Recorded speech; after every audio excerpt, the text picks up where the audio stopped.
Today, the Bank of Canada announced another interest rate increase, and this round is 50 basis points again, or 0.5%, pushing the key policy rate to 4.25%. Are we really on the way to get inflation back down to the target 2% while keeping everybody employed and avoiding a possible recession? Well, let's take a look at it. Well, Canada's CPI, or the inflation indicator for August, September, and October, was at 7%, 6.9%, and 6.9%. And it's a very good indication that inflation kind of stopped rising rapidly, at least, and kind of peaking out. And meanwhile, the unemployment rate in Canada is relatively low, remain at 5.2% unchanged. So that gives the Bank of Canada the confidence to raise the interest rates again with a 50 basis point instead of many has been hoping for just 25 basis points. So the TSX, or the Toronto Stock Exchange, the market has been dropping since the announcement this morning. And meanwhile, in the US, the US CPI for October was 7.7%. This Friday, December the 9th, the US government will be releasing the PPI, Producers Price Index. And then next Tuesday, on the 13th, the CPI, or Consumer Price Index for November, will also be released. And meanwhile, on the same day, the Federal Reserve will be having their last meetings of the year on December 13 and 14, and will be announcing the next round of interest rate hike on the 14th.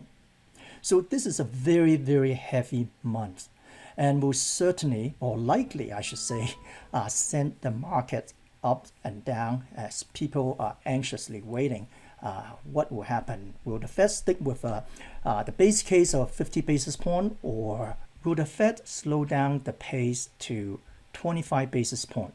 Well, the US unemployment rate remain unchanged also at 3.7%, pretty low, with the continuous or aggressive rate hike. Well, what is the chance of truly getting inflation back down while keeping unemployment rates low? Will this rate hike send unemployment rate way up and driving the economy to recession? Well, in fact, I watched another YouTube video by Nolan Mathias. He provided a very good perspective on why politicians would choose addressing unemployment issues over the inflation. In other words, it is possible that inflation will stay or remain high for a long duration. Well, I'm going to include a link to that video below, and check it out. It's really good, and he explained in a much better way than I could do. So make sure you check it out. In addition to the explanation by Nolan, here's one more reason why it is possible that inflation can stay high no matter how much more increase on interest rates by the central banks. I call it the China factor. Well, in the past 20 years or so, the G7 country, especially here in the US and Canada, were able to achieve pretty impressive and consistent economic growth while keeping inflation low and unemployment relatively low. And it's pretty impressive. And we're able to go out and buy everyday items, furnitures, electronics, right, TV, iPhones, etc., at a rather low or reasonable price.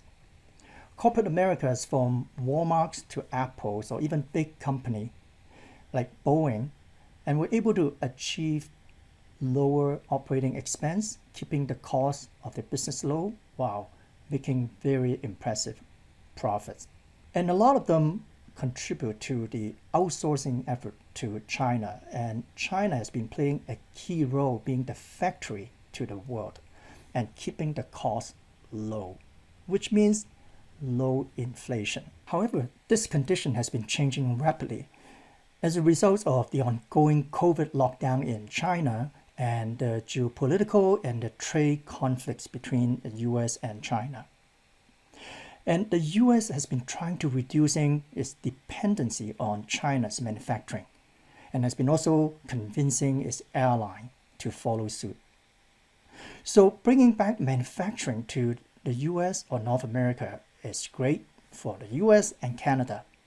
But at the same time, we have to understand that it would work against our effort in terms of reducing inflation. For example, President Biden was on a parade lap yesterday celebrating in Phoenix, Arizona, along with Taiwan semiconductor executives and their key customers, including Apple CEO Tim Cook, NVIDIA CEO Jensen Huang, and Micron CEO Sanjay Mehrotra, announcing a $40 billion of investment, building 2 factories, manufacturing the 4 nanometer and 3 nanometer microprocessor.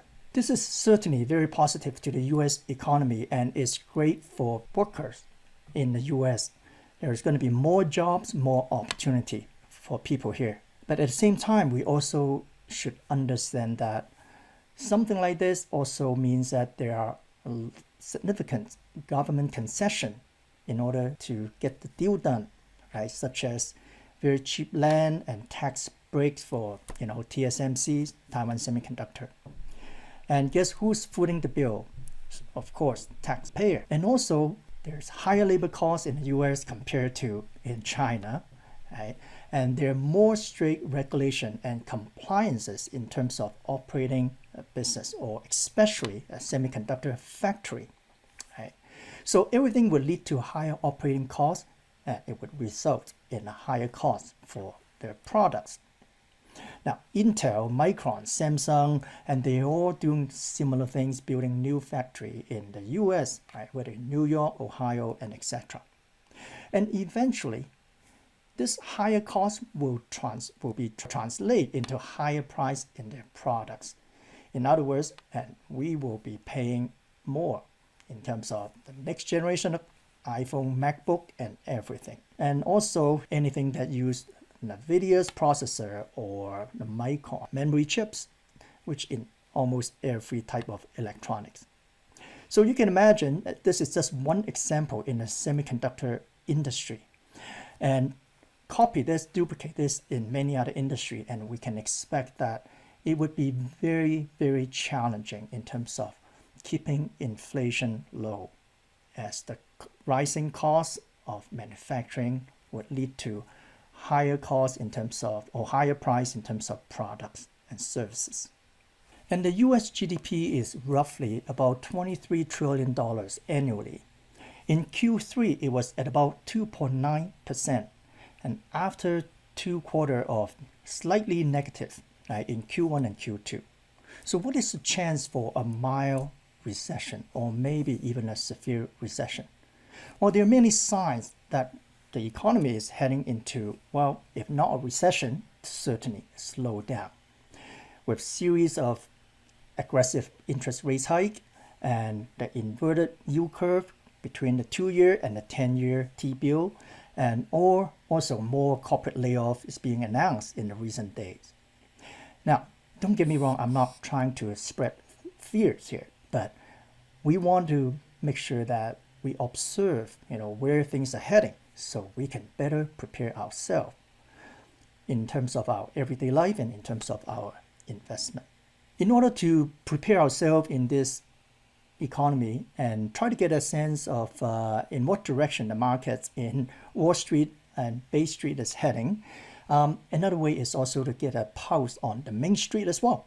So I spoke to a friend who spent a week in Florida, up and down the East Coast between Orlando and Miami for a little over a week. And he told me his observation is that all the restaurants, shopping mall, etc., business are slow. And the traffic is a lot lower than what he expected. Especially was there for the US Thanksgiving weekend, Black Friday, etc. And also a lot of empty real estate, not occupied, list for sale, etc., etc. He also spoke to several car dealerships, like new and used car as well. And basically, the general message is that a lot of people are starting to have trouble in terms of keeping up with their car payment. Not quite to the point that, they walk away, default, their loan, but they are a warning sign. And even here in Canada, BNN Bloomberg reported that the new high in terms of consumer debts at $2.3 trillion, a 7.3% increase over last year. Well, the good news is that the default rate at this point is not yet at the alarming level. But I think that would give us a pretty good idea of, or to confirm that if the economy are not technically going into recession, for sure we are slowing down. Well, it looks like the central bank and the Federal Reserve has a very, very tough hands. It would be extremely challenging for them to achieve low inflation, low unemployment, at the same time maintaining certain degree of economic growth, which means that we should all try to weigh the probability of a sustained high inflation, possible recession, mild or severe. And more important, I think what we should do, well, rather than being pessimistic, okay, what we should really do is to review our own personal conditions financially, and also your employment condition or your business, and better prepare ourselves in the next year or so and through this tough economic cycle. Now, I remain very hopeful. As what Warren Buffett said, when it rains gold, we better be prepared and bring out the bucket and not to miss the opportunities.